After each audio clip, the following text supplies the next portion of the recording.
Hello learners, I am Parikshit and welcome to another very exciting session on Unacademy CAT-alyst. In today's session, we are going to discuss a very important question which I've been getting most frequently in the last few weeks.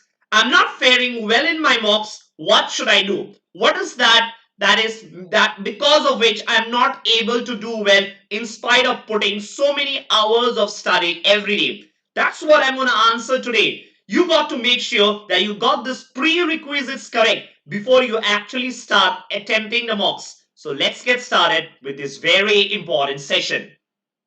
So this is me, your educator on the platform with the highest live class rating, thanks to my learners. A lot of happenings on Unacademy in the next few days. So we have a lot of upcoming batches, the 21st, the 24th and the 28th of July. The last few batches probably for your CAT 2021 program, right? Where the entire syllabus will be covered end to end. Now, if you have not enrolled for these batches yet, remember this is your last chance either to enroll with the Unacademy Plus plan or to enroll with the Unacademy Iconic plan. Remember, the Iconic subscription give you much more beyond your plus classes, live classes, and one-to-one live mentorship. All of this can be accessed if you use my code Parikshit Live for maximum discounts. Let's get started with today's session. Okay, before I get started, I'm just making sure that we are streaming live. Yes, we are. Let's get started. Fine. So, mocks, right? You are not faring well in your mocks. So, what should you do? Now, the today's session, I'm going to divide it into 5 parts. Okay, 5 parts. First, the correct psychology that is needed. Do you have the correct psychology? Do you actually know the numbers behind the mocks, right? The psychology. Second part of my session will be on the prerequisites that you need to have before you actually decide to write the mocks, right? Some of you might not even have completed the prerequisites. In that case, getting poor marks in mocks is but natural. Third will be best time to write mocks. Best time to write mocks, okay? To write mocks. How many mocks should you write? Best time to write mocks. Should you give more mocks or more sectional exams? Such are the questions that I'm going to answer in part 3 of our session today.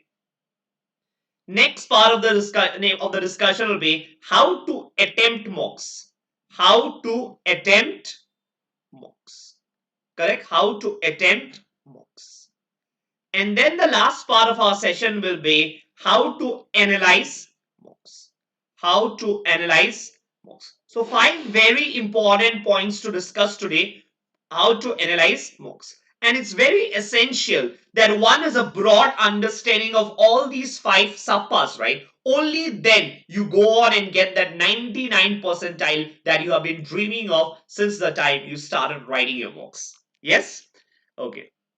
Now let's consider point number 1, the psychology, okay, and the numbers game. The psychology and the numbers game behind the mocks. Now think about it. The first thing first. Okay, the numbers game. I think this is very important that you understand it well. Okay, now you might have enrolled with a leading mock provider of the country. Okay, a leading mock provider of the country, and even if it is a leading mock provider, how many students will it have who are writing the mocks? Okay, you might have enrolled with, let's say, Institute A, and Institute A at best, I'm saying at best, will have 30,000 students to 40,000 students who will be attempting the mocks with Institute A, right? Let's say you have taken Institute 8 mocks, 30,000 to 40,000 students who are writing Institute A's mocks. Now, who are these 30,000 to 40,000 students? These 30 to 40,000 students are probably the students who have been preparing really, really well, like you, right? They have also put in a lot of hours of hard work, and it is they who actually will be competing with you even on the day of the exam. So well, you know what? What I'm only trying to say, you are competing with the best. If you think with the game of cricket, like cricket is like an analogy out here. Most of you understand cricket well. It's not a World Cup with 12 teams. It is rather a game, probably a triangular series, or maybe 4 teams participating, where the top teams are participating, and hence the competition gets tougher, right? Now you should know on the day of your CAT, right? 30 to 40K students write the mocks, okay? Write the mocks. What about the CAT? 2.4 lakh students, okay, on average will write the CAT. Now, do you see the difference between these two? The difference between the number of students writing the mocks and the number of students writing the CAT is almost 2 lakhs difference. Now, this extra 2 lakh students are the ones who are not preparing. They are just coming and writing the CAT, and these are the students who will actually poor will actually perform worse, right? Will actually perform worse. They will not perform as good as you are doing today, or probably they don't even have the knowledge. Now, when these students come and score less than you, right? Score less than you. Your CAT percentile will automatically increase. Your CAT percentile will automatically increase. And that is why there is no point feeling disheartened at this point of time when you are actually competing only and only with the best. Remember, 2 lakh extra students in the CAT, and they are just going to come and make your percentile more because they have not even prepared. So this is the first thing you should always remember. Never lose hope. Remember, you got to stay motivated and keep trying because CAT is a different ball game altogether. That's point number one. That's your first psychology that you ought to have when you go and write the mocks. Point number two. What are mocks? What are mocks? I think it is very important that you need to understand what are mocks. I would like you to view mocks, okay, as a source of high quality questions. As a source of high quality questions. Remember, you have a lot of questions in the internet. There are a lot of questions, source of high quality questions, okay? You have a lot of questions in the internet. You have a lot of questions in your books. But if you ask me, good quality questions, right? They are rare to come. They are rare to come, which actually reinforces some of the best concepts that you have learned in the chapter. Concepts probably from multiple topics at one time. There might be one question from PNC, but it talks about a circle, it talks about a rectangle, it talks about arrangements. So many topics, okay? And just in one particular question can be tested. This is where mocks are known for. Every question that you see in your mock, okay, you take it as a source of high quality question that you got to attempt, that you got to analyze after the exam, and that you got to understand and be able to solve before the day of an exam. So if you're getting something on your day of your mock which you're not able to solve, I think it is good because you are actually getting a high quality question which you can prepare for your CAT. Remember, no one is going to ask you how much did you score in your mocks. People are only going to be interested about how well did you perform on the day of your CAT exam, right? So please look at mocks as a source of the highest quality questions and make sure you practice and analyze every question that you get in the mock, right? I think this is the first thing that I wanted to discuss in this particular series, right? In this particular lecture of mine, the correct psychology, the correct mindset that you ought to have when you go and write the mocks. So I think psychology has been taken care of. Let's go to part two of our discussion, the prerequisites. Correct? The prerequisites. Now, fine, you have decided to write the mocks, but you need to understand, are the prerequisites in place? Now, what do I mean by prerequisites? What do I mean by prerequisites is the next part of our discussion, okay? Now, I would like to take the prerequisites into three parts, okay? Quants, LRDI, okay? And then verbal, and then verbal. Fine? Now let's talk about quants. Quants, on an average, there are around 20 chapters. On an average, there are 20 chapters in quants for your CAT syllabus. I'm saying that you don't have to finish all 20 syllabus to start your mocks. No one can do that. But at a minimum, I think you got to finish arithmetic and algebra. You got to finish arithmetic and algebra before you start writing your mocks. This is at a minimum. In other words, you got to finish at least 60% of your syllabus. 60% of your syllabus before you actually decide to write the mock. 60% of your syllabus at a minimum. See, it can never be 100%. If you are targeting 100%, that is an impossible target. You will never be able to realize. but 60% of your quant syllabus, and which should definitely include arithmetic and algebra, okay, must be completed before you actually go and write the mocks. Remember, I always keep telling my students, mocks are a way, a means to test yourself, okay? And when do you test yourself? When you know that you have prepared something, when you know that you have put in the effort, only then it's better to test yourself.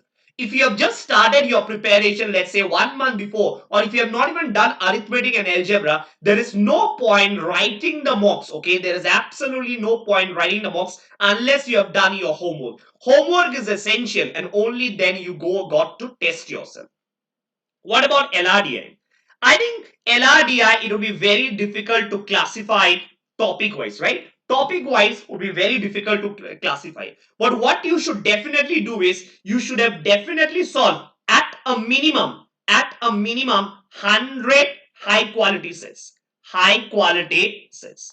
100 high quality sets. At a minimum before you actually go and start writing the mocks, okay? When I say 100 high quality sets, what do I mean by high quality sets? I mean high quality sets would be topics of moderate level difficulty. Moderate level difficulty. It's not just the easy one, but moderate level difficulty, and it should cover all types of questions. It should cover linear arrangements, circular arrangements, blood relations, games and tournaments, cubes, Venn diagrams, distributions, selections, right? And I mean, every type of question, at least 5 sets. So if you think of there are, let's say, 20 types of different types of case lists you can think about. Let's say bar charts, pie diagrams, right?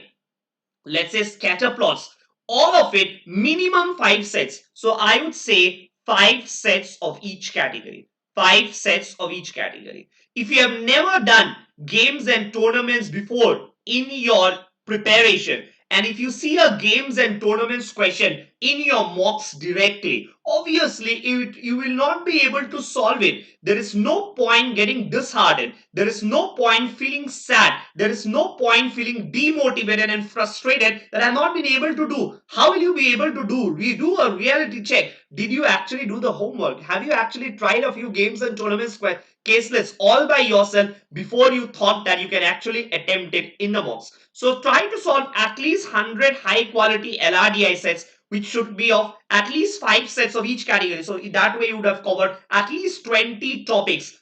Again, I would say 60 to 70% of your syllabus before you start attempting the mocks. That's point number 2. And again, I would say very, very important. Do your homework first. Do not test yourself before you have completed the basic, or I would say the minimum prerequisites required to write a mock. Correct? That's point number 2. Point number 3, let's talk about verbal. Okay. Now, verbal, many would say there is absolutely nothing to prepare because we can start straight away, go and start writing the mocks in a verbal. Think about it. It's never and ever that way. If that were the case, everyone would have scored almost close to a very good marks in mocks, right? The cutoffs would have been very high. But that's not really the case even in verbal. Verbal, I would say, where students struggle is familiarity with the passage. Familiarity with the passage. This is an area, familiarity with the passage. Okay. Now, what do I mean by that? What do I mean by that? Okay. Familiarity with the passage. What do I mean by that? Think about it. Let's say I give you a passage on sports and in particular about cricket. Many of you would see that you are able to get the answers correct for that passage. But if you are getting a passage on, let's say, philosophy, you're getting a passage on, let's say, economics, you would realize that you are not getting the answers correctly many often, right? Many times you will not get it correct. Why? Because you are not familiar with the topics. Economics is something that you never understood. And if you have never understood economics, how do you expect to get it correct directly in your mocks? So broaden your breadth, right? When it comes to verbal passages. When I say breadth, pick up different topics. If you pick up 5 passages on philosophy, the next 5 passages could be on economics. The next 5 passages could be on literature. The next 4 passages could be on politics, right? So pick up different topics, identify the topics which you are good at, and identify the areas which you are not very good at, right? So that way, that would also help you in what? In question selection, in passage selection. If you get 5 passages, you know that this particular passage is from literature, this particular passage is from fiction, and I'm very, very good at fiction. Trust me, it will help you to score more in your verbal section. Okay, very, very, very important. Familiarity with the passage. So get yourself introduced to areas like economics, to areas like, let's say, if possible, let's say science, right? Some inventions, topics which you're less familiar with before you actually go and start attempting the mocks. As I said, the prerequisites got to be in place. If the prerequisites are not yet in place, stop for a moment, right? Take a break, take a 10-day break, take a 15-day break, complete this prerequisites, and then start writing the mocks. It is not the number of mocks that will count at the end of the day. How many mocks did you write? If the number of mocks, right? If that was the case, the number of mocks and your score in the CAT, are they directly proportional? Never ever. Otherwise, every student would have written hundreds of mocks. 20, 30 good mocks with analysis is sufficient to get a 99 plus percentile in the CAT. Correct? Fine. The next point that I would like to talk about here. The next point that I would like to talk about here is the best time to write mocks. Okay? The best time to write mocks. That's point number 3. Best time to write mocks. Best time to write mocks. Okay? Now, here I need to talk about a few things. First, the time. What do I mean by that? Okay. Now, let's say if you have enrolled with a high quality mock provider, so let's say mock 3, okay, mock 3 window, okay, just giving an example, is from August 1 to August 6. August 1 to August, let's say August 5. It's a 5-day window to write mock 3. August 1 to August 5. Okay. And now what will happen is, think about it. What I will tell you is very logical. Some of you might say that, okay, August 1 is probably a weekend. So let me choose August 1 to write the mock. So you decide to write the mock on August 1. Now the problem would be, you know what? The results and the answer keys. You know what? So answer keys and solutions, okay, are available only on August 6. Only on August 6. Answer keys and August 6 onward, the answer key and solutions are available. Why? Because up till August 5 is anyway the mock window. Now think about it. 5 days has lapsed between the time you actually wrote the mock and the time you are actually looking at the answers. Many a times you would have actually forgotten the reason why you actually chose, let's say, option C for a passage. This holds true especially for for the verbal section, right? You read a passage on August 1, you marked option B. You marked option B as your answer, right? A, B, C, D. You marked your option B as your answer, but this is a wrong answer, and the correct answer is actually option D. Now 5 days have lapsed, and on the 5th day, you don't even recall and realize why did you mark option B on that fateful day. Similarly, for quants, you don't even realize what exactly was the question or what exactly was the point where you actually got stuck doing the sum.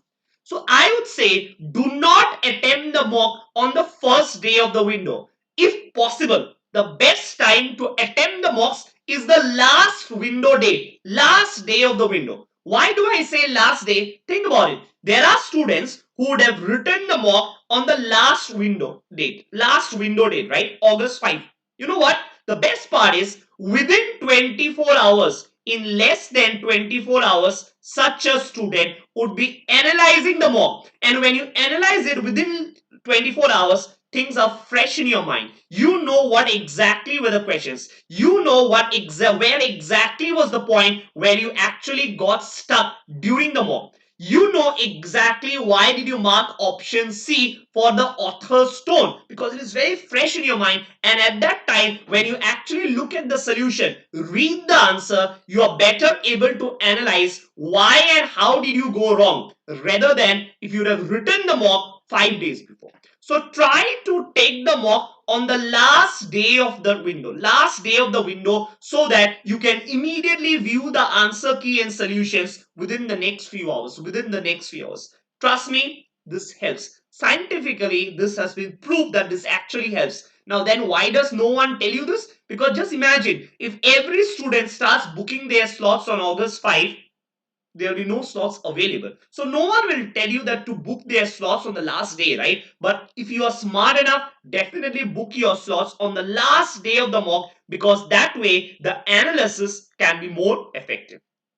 I think I'm very much clear about the mock window, right? So that's the point number one that I wanted to discuss about best time to write mocks. Now, point number two that I would love to discuss here in this category is, let's say if you are scoring poor, okay, poor score in mocks, what to do? I think you should take a break.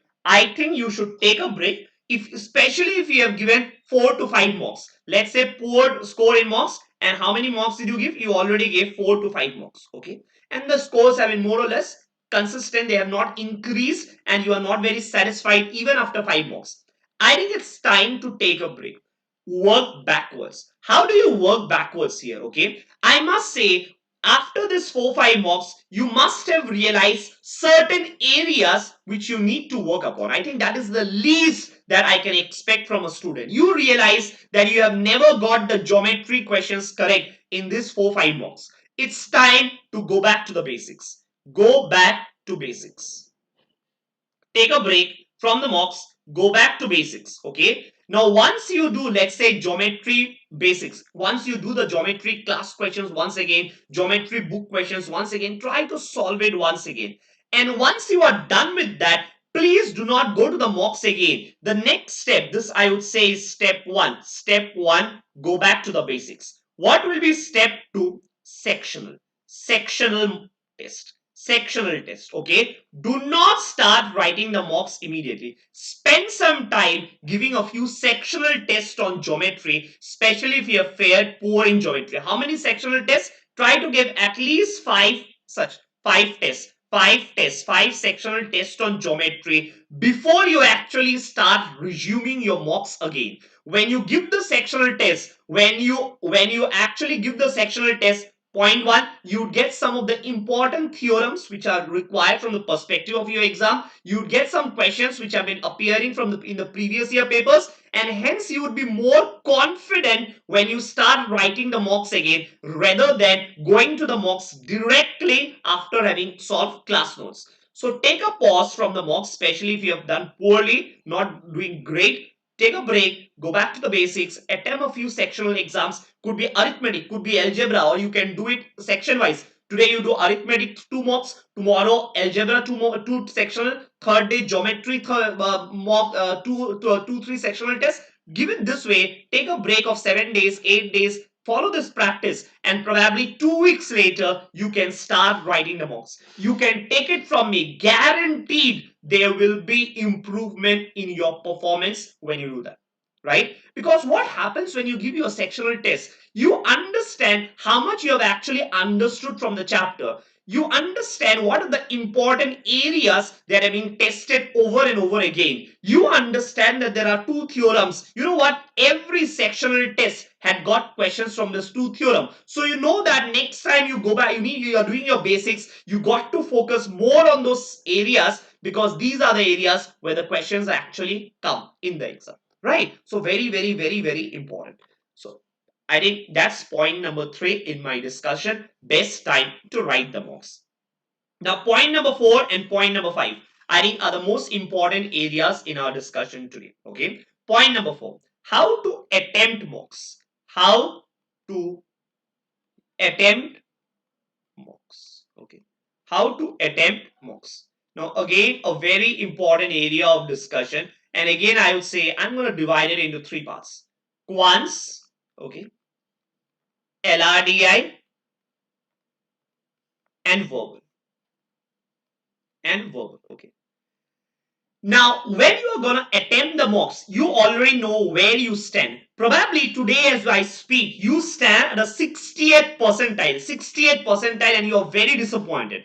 Trust me, from 60 to 99, it cannot happen over a matter of 1 day or 2 days, right? It will happen over a matter of months. So currently, if you are at 60 percentile, your target should be to reach that 70 percentile. How do you reach that? So for you know that, okay, you know what? At 6 you are getting 60 percentile average in the last few mocks, okay, in your quant section.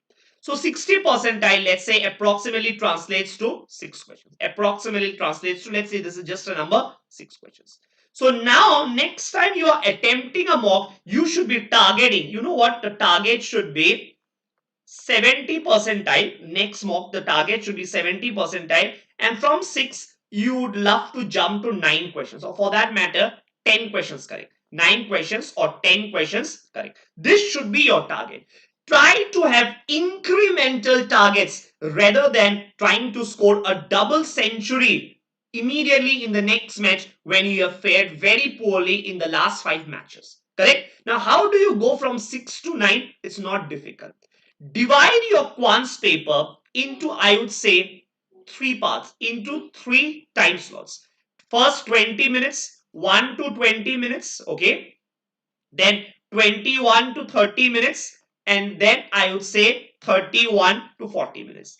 Divide your quant paper into 3 time slots. The first time slot, right, the first 20 minutes, you should only and only pick up sitters. Only and only pick up sitters. Remember, there has not been a single CAT paper in the last 20 years where there are not 4-5 very easy questions. So are you able to identify those 5 very easy questions? 5 or probably 7 very easy questions. So you don't have to attempt. You look at question number 1, you think that this has come from mensuration and you're not very comfortable with mensuration. Just leave it. Go to point number 2, question number 2. Question number 2 is, let's say, from profit, loss and discount. And you know what? You have completed the chapter before.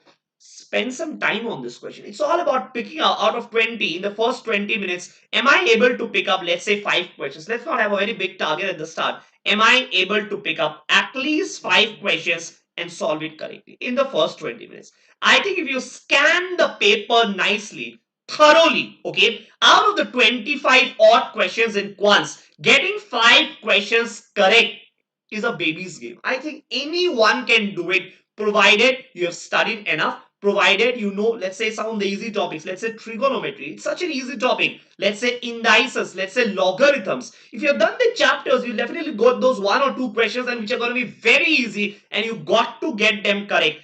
Why am I saying 5? Because I know that you are in the early stages of your preparation. Don't target 15 questions in the first 20 minutes. Target 5. Get 5 correct. Next mock, target 7 in the first 20 minutes. So try to make it an incremental affair rather than, again I'm repeating, trying to hit a double century when you are not performed well in the last 5 matches. That's the first thing. What about the last 10 minutes? The last 10 minutes, okay, first 20 minutes and the last 10 minutes are fixed. Last 10 minutes should be on calculation intensive questions. Should be spent on calculation intensive questions. There are certain questions which need a lot of calculations, and you know what? You don't want to attempt them at the very start. You want to keep them for the last, because the last 10 minutes your mind doesn't work much because of the time pressure. There's a time pressure, there is a ticking time clock, 7 minutes remaining, 6 minutes remaining, 4 minutes remaining, and your mind will be under a lot of pressure. So this, at this point of time, the last 10 minutes, I would suggest pick up a question or a caselet which has some calculations, and you know that it's just mechanical process, just calculation based. And if you're able to solve the calculations correctly, plus minus multiplication subtraction, you are gonna get probably 6 marks. You're solving, let's say, 2 questions correct in the last 6 minutes, 2 questions correct in the last 10 minutes, right? Calculation intensive, you will get 5 plus 2, 7 questions are done. 5 plus 2, 7 questions are done, right? Think about it. And what about the middle 10 minutes? What about the middle 10 minutes, 21 to 30 minutes? This is where you will actually do a hit and try. There are certain questions which you don't know whether you can solve or not. You'll have to read the question. You'll have to actually try the question, right? And only then you will get to know. Sometimes it will be a success, you'll get it correct. Sometimes it might not be a success, but fine, at least give it a try. So this 10 minutes is for trying. But I think the first 20 minutes and the last 10 minutes of your paper are very important. Middle 10-15 minutes, whatever is left behind, are to do a hit and tryouts, questions which you want to do. But first 20 and the last 10 minutes of your paper, right? Keep it fixed. You should be knowing exactly what you will be attempting. And how do you know that? You know what? There is a button called mark for review. Mark for review. I hope that everyone has seen this button when you write the mocks. There is this button mark for review. Click any question. Let's say question number 12. You believe you can solve it. It's just that there are a lot of calculations. Click that button mark for review so that you know that in the last 10 minutes you got to come to question number 12. Last 10 minutes you cannot be searching, right? Where is that question? Was it question number 14, question number 21 or question number 17? You can't search. You got to use this button judiciously so that the last 10 minutes you can come back to those 2 or 3 questions which are calculation intensive and you can probably get them correct. So very, very, very important. This is how you will be solving your quant section. Divide the paper into 3 time slots. First 20 minutes, last 10 minutes, which are fixed, and the mid 10 minutes, right? This is about quants part of it. This is about the quants part of it. Now, the next will be about the LRDI part of it, okay? The LRDI part of it. Fine? Okay. Let's talk about LRDI. Let's talk about LRDI next. Now, how do you attempt LRDI? I think LRDI, people who are students who attend my classes also regularly, I keep telling, first 2 minutes, okay, scan all five sixes, all the 5 6s, all of them. Scan. I'm not saying read. I'm saying scan. At least you get to know which topic have you got a question from. Is it a question from games and tournaments? Is it a question from a bar diagram or a pie chart? Scan all the 5 or 6 sets, okay? And at the end of the first 2 minutes, I see there are some live questions in I see there are some live questions on YouTube. I'm gonna take up those questions at the end. Okay. First, let's finish this, and then I'm gonna take up the questions. Okay. Scan all the 5 to 6 sets. Find all the 5 to 6 sets, and at the end of 120 seconds, decide upon 1 or 2 sets. Decide at least 2 sets. Decide the 2 sets that you're gonna attempt first. Decide the 2 sets that you are gonna attempt first. Very, very, very important. Trust me, if you spend 20 minutes on the first set and at the end of 20 minutes you don't even get the first set correct, I think the game is already lost. The game is already lost. Last 20 minutes you are at zero, and getting up from 0 to a 99 percentile is almost next to impossible. So it is very important that the first 20 minutes of the LRDI section is like the make or the break, right? You select the correct 2 sets in the first 20-25 minutes and you are almost through. Remember, if you are able to solve 3 sets, it's close to be a 99 percentile, assuming there are 6 sets. If you are able to solve 50% of the sets, if there are 6 sets, 50% of it. If there are 5 sets, 2.5. So if you are able to solve 50% of the sets, it will be a 99 plus percentile. So if you are able to solve 2 sets in the first 20-25 minutes and the last 15 minutes, if you are able to solve 1 set, it's a 99 percentile, right? So it is important that you make the correct choice. Remember, what is the difference between quants and LRDA? Quants, the questions are just a 1 or 2 liners. You read 1 or 2 line, you immediately understand whether you can solve it or you can't solve it. But LRDI is not like that. It's a puzzle. It's a case there. It will have 1 or 2 paragraphs or sometimes 3 or 4 paragraphs. Unless you actually take a pen and a paper and start trying the puzzle on your own, you don't know whether you can solve or not. But I think what you definitely know is, are you comfortable with the area? At the end of the first 2 minutes, you know what? You come up with, let's say, you know that there is a pie chart, and you always know that pie chart questions are easy. It's all about calculations. You've always got pie chart questions correct in your classes. Probably pie chart is where you got to start your LRDI mock from. right? You start with pie charts. You know what? You get a question on cubes and you've always struggled with cubes. Opposite faces of a cube has been painted blue, another opposite faces has been painted red, and you know that you can't visualize that properly. There is no point trying that set directly in your mock, right? So very, very important that the first 2 minutes scan all the 5 or 6 sets and pick up, decide which 2 sets you are going to solve first. Because this decision that you make, right? This decision you are going to make is going to impact 20, at least 20 minutes of your paper, at least 20 minutes, which is almost 50% of the total time allotted, right? If it's a 40-minute LRDI section, your decision, this decision, which 2 sets you're going to attempt is going to impact 20 minutes. And I think this is the make or break. So this decision got to be correct, and this again decision got to be picked up on the basis of familiarity. Are you familiar with the topic? Have you done such questions in your class? If yes, easy. Pick it up, go for it. Correct? And I think there is no other way but to give more and more mocks so as to be able to make this decision correctly. Which decision? The decision on which 2 sets you are selecting. The third set anyway, probably you will not have a choice, because the next out of the 6 sets, 4 sets you might not even know how to solve it. So the last set doesn't matter much, because anyway it is going to be a randomized guess. You will feel that okay, I think I will be able to solve it, let's try it. But the first 2 sets are very, very important. Remember, it's a 20-20 over match, T20 match. First 10 overs, 12 overs, you give a good start, you are through. You are through, right? Take it like that. Okay. So that is how you are going to attempt the LRDI section of your mock paper.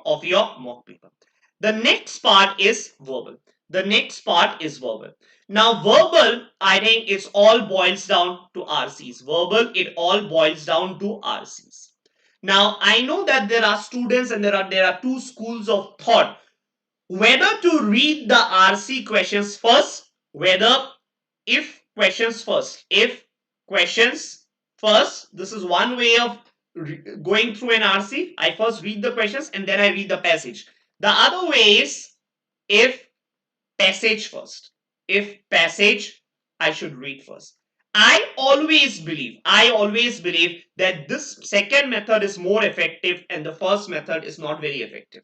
Why? I should tell you. If you know what, it's our psychology. If you read the questions first and the question tells you what does the author mean when he say amateur thinking in his speech or in his paragraph, somewhere in his notes, okay, amateur thinking as an example, that's question number 1.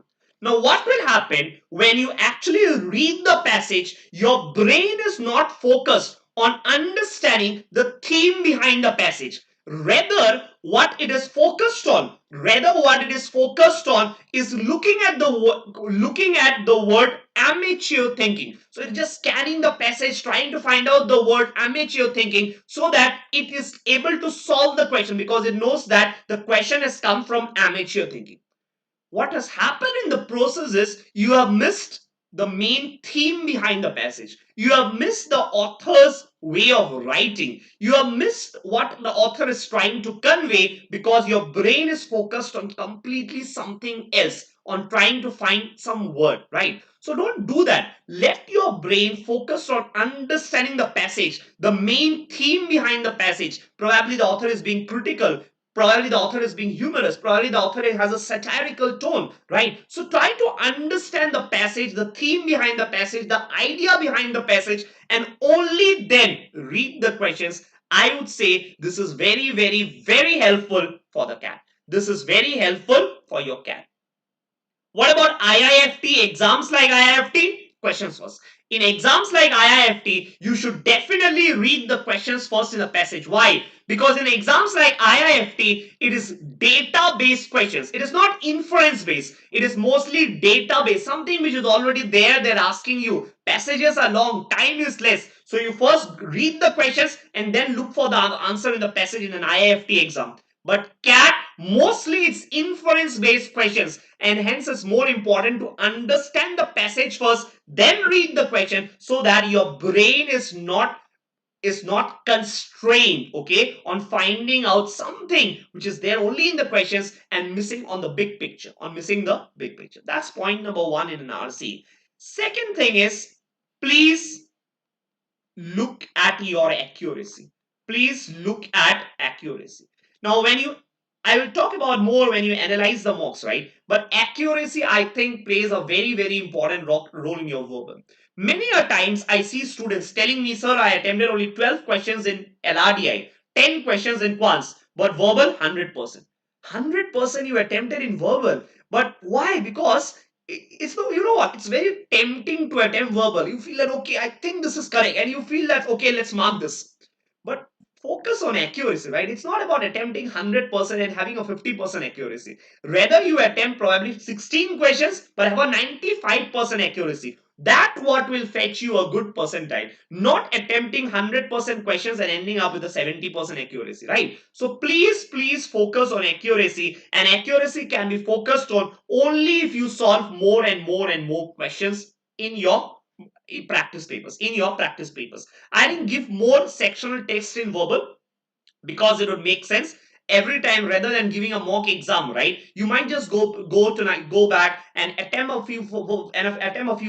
few passages today. After this class ends, just go attempt a passage, 15 minutes, attempt a passage, do some questions, look at the solutions, understand what's going right, what's going wrong, and I think you can do that every day. Try to attempt 2 to 3 passages every day, and the best way is to attempt some sectional test. Okay. I think that is how to attempt the mocks. And now the next part obviously will be one of the most important part, how to analyze the mocks. How to analyze mocks, okay? How to analyze mocks. That's the next part of our discussions. How to analyze mocks. How to analyze mocks. Now, okay.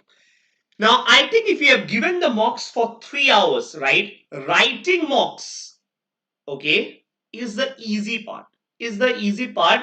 How many hours do you need? You probably spend 3 hours or 2 hours. 2 hours, let's say, you spend writing the mocks. Analyzing mocks, especially in the initial days, I think should take at least 10 hours. And this is, I would say, the most difficult part, which many students ignore. And this is the most important part of your mocks, right? The analysis. This is the easy part. Writing the mocks is easy.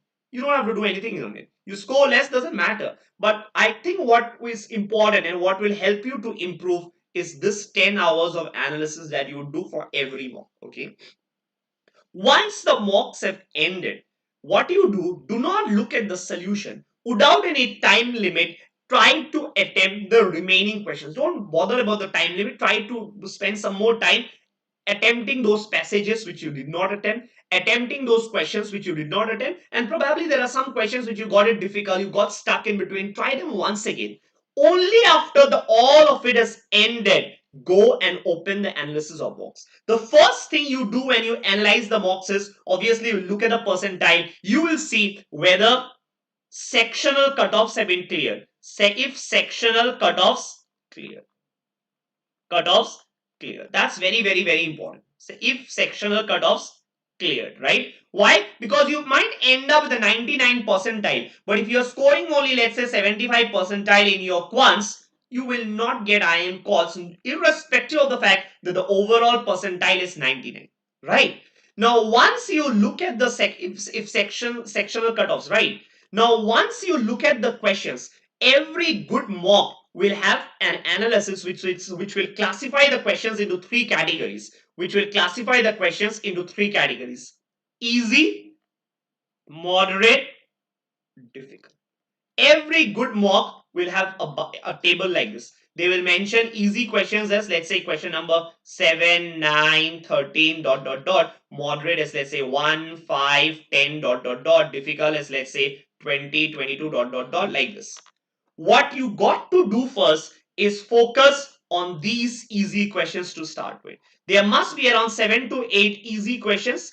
First thing you need to do is look at these question numbers, 8 question numbers, okay?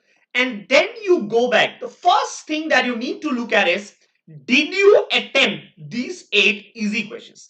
If yes, half of the job is done. Half of your job is done. You know how to select questions, so don't bother. 4 months are remaining. Improvements will happen now very easily.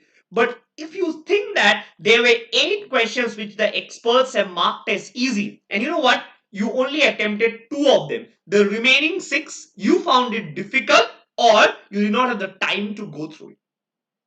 If you did found it difficult, that would mean your basics are not very strong. Because if the expert is finding the question easy and you finding it difficult, obviously would mean your basics are not very clear. Look at the solution. You might want to revisit that chapter again. Revisit the chapter again, and this I think you should do for all the 3 sections. The easy questions in the mock, please pick them up for verbal, quants, and LRDI, and please solve them first. Look at the solution, look at the video solution, look at their explanation, and try it and first solve these easy questions. Very, very, very important. The same process, once the easy questions are analyzed, solved, you go to the moderate questions. You go to the moderate questions. Fine. Now, next moderate questions is, there will be, let's say, 10 moderate questions. Out of the 10 moderate questions, did you attempt a significant number of them? Did you attempt a significant number of them, and have you got it correct? If yes, it's a pat on your back. If no, again, you need to find out why you did not attempt those questions. Is it because you did not understand? Was it because it's a silly mistake? Or again, are your basics not very clear? Find out what's the reason behind it. And again, I think these are the 2 most important sections. The difficult questions you might or might not attempt, because as we say, you don't have to attempt 100% of the questions in your mocks, right? You don't have to attempt the 100%. Even in the, it is good, you definitely need to understand the difficult solutions, practice it yourself. But let's say you belong to a category which is now struggling at the moment, very frustrated at the moment because of poor CAT scores, very, very frustrated because of poor CAT scores. You know what? You can leave this difficult questions for the time being. For the time being, even if you don't want, it's already there is too much on you. You are having a lot of pressure. For the moment, you can skip this difficult questions in the book. You skip. I'm not saying this for all of you, right? And this is the worst case scenario. You are very frustrated at the moment. You first try to want to have some momentum build up, right? You skip this difficult questions. Don't even bother to analyze them at the point of time, but you analyze all easy and moderate questions, and do that for all the past mocks also. Mock 1, mock 2, mock 3, which you might have written 1 month before. But please do it. Once you analyze all the easy and moderate questions of all the mocks, again I repeat, of all the mocks that have happened till date, only and only then go and attempt the next mock, right? And trust me, you do this for the next 1 month, gain some momentum, build that confidence, and now you say, okay, I'm in place. I am scoring now 75, 80 percentile, and just another 10, 15 percentile. I need to score more. Your confidence is high, your frustration is gone. You have at least set the car going in the direction in which it ought to be driving, in which it ought to be going, right? Only then you can again come back. You can again come back somewhere in the month of September, right? Or August end for all the difficult questions in the mock. Remember, by then, your confidence level would have increased. At this point of time, especially if your confidence level is down, do not even bother to analyze this difficult question in the difficult sets. Just focus on the easy and the moderate parts, because at the end of the day, on the day of your CAT, if you are able to solve 50% of the questions correctly, and trust me, 50% of them will definitely be easy and moderate. Worst case scenario, 50% of the questions will be difficult, but the remaining 50% will be easy and moderate. Your target should be to solve these easy and moderate questions. You get them, you master these easy and moderate questions, and I think mocks are in place. Mocks are in place, and August 10, you can always come back to all the mocks that have happened till late and all the difficult sets and questions that you have left till date because of poor confidence, right? Now is the time, then is the time to attempt those difficult questions. Yes. I think I'm making sense, and I hope that I'm answering your questions. Now I'd like to take up the questions which you all have, right? So Sakti is asking, advice for a student who is going to give CAT in 2023. You are lucky you are giving CAT in 2023, right? You have a lot of time. And if you have started now, I think do it thoroughly. If you, let's say you're starting arithmetic, finish arithmetic, do as many questions as you can, right? Because at the end of the day, you still have 2 years left. So do as many questions, attend as many classes as possible, And the earlier you start, the better it is, because you can beat the competition. So for you, you might not be writing too many mocks. You might want to write one mock in a month, right? But definitely write mocks so that you get a feel of it, and there is no surprise element in 2023 when you remember, when you know the general intellectual level of students, right, will not change. Average intellectual level of the students today who are writing the CAT will be same 2 years hence also. So you would get to know where you stand in the competition. So you might not be writing mocks like the others who are attempting 2021 also, but for you might write one mock a month. Next is, hello sir, I'm 27 years old with 3 years of work experience and I'm with my family business. Can I give CAT exam? Definitely you can give CAT exam. Anyone who has done graduation, anyone who has done graduation, has completed your graduation, right, with 50% marks is eligible to write the CAT. And even if you have done, if you have your own family business, right, remember the CAT will teach you, will give you an entrepreneurial mindset. It will teach you all about marketing, finance, and it'll even help you to grow your family business should you decide to come back and continue with your family business post your MBA.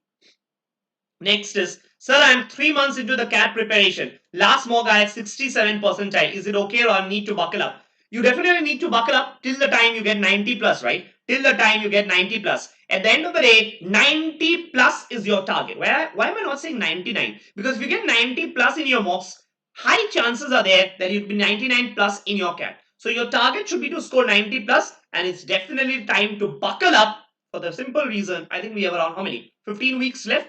15, 1, 5, 1, 6, 16 weeks, 4 months, 16 weeks left. Time, if not now, then when? Okay. How to get this free plan? So if there are many free classes on Unacademy, so what you need to do, you just download the Unacademy app, or if you don't download, you can just go to Unacademy site website and select CAT as your goal. Select CAT as your goal, and whenever you create an account, select CAT as your goal, and whenever you try, you go to my, whenever you go to any profile, any class, okay, they will ask you enter invite code. Enter invite code. So whenever you are trying to view any class on Unacademy for the first time with a mobile number which has not been registered before, if you try to register with a mobile number which has not been registered on Unacademy before, they will ask you to enter an invite code. There you enter this invite code Parikshit Live, and you will get free access to a lot of classes. So, but they will not say, "Na, you are overage," as most of the Samra, there is no overage. The eldest student, okay, the oldest student who has been there in my class until now. I've been teaching for the last 8 years, and the oldest student who have attended my class is 59 years old. 59 years old. He is retired from the army, but he wants to go into the IIMs because he believes that he wants to study more and he wants to start his own business post his retirement. So he believes a master in business administration is required, and he was 59 years old when he wrote the CAT. I think that's the spirit that you really like, right? 59, you are not even half his age. I have given CAT 2020 but didn't perform well in VRC. Good, right? You know that you know your weak area. Most people don't even know. So you know that you didn't perform well in VRC. You know your weak area. So you've got 16 more weeks to work on your weak area. I think focus on your weak area, because at the end of the day, you got to clear the cutoffs for all three sections. I think that is it. That is it. And remember, if you are just starting your preparation, okay, if you are just starting your preparation for the CAT, I teach live on Unacademy Plus every morning 7:45 a.m. to 8:45 a.m. 7:45 a.m. to 8:45 a.m. Monday to Friday, I teach live on Unacademy Plus, LRDI live on Plus.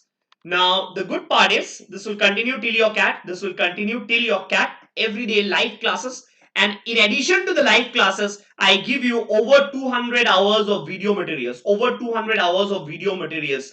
All questions end to end, they are solved in sequential manner. So first, I start with the most easy case list, foundation level case list, video solution with 16 hours. Then concept level questions. This is sequence 2, 14 hours. And in this way, a course structure has been designed from the easiest to the most difficult. And over 200 hours of video solutions you will get if you join me live on Unacademy Plus. This is in addition to the live classes. Now remember, if you need to join Plus, you got to use the code Parikshit Life. If you use this code, A, you will get a 10% discount, and B, this is the only and only code which will give you free mentorship. I repeat, sorry, free mentorship from my side. So what is mentorship? It's all about going beyond your class hours. Anytime you have a doubt when you're practicing at home, while practicing questions all by self, while practicing, while let's say attempting mock questions, and if you join Unacademy Plus using my code Parikshit Life, you will also get free mentorship beyond the class hours, right? Apart from the discounts. Yes? Okay. So I think that is it. I think that is it. And yes, if you are looking for campus placements, there are a lot of plans on Unacademy. You can join them well. For discounts, use my code Parikshit Life. And yes, other plans as well. For all plans, for any discount, use my code Parikshit Life. You'll get the maximum possible discounts. And do test yourself. Just don't keep preparing. Definitely test yourself using Unacademy's biggest weekly scholarship test. That is it for today. I hope you enjoyed the class. I'm going to see you in my next class. Till then, bye and stay safe. Bye for now.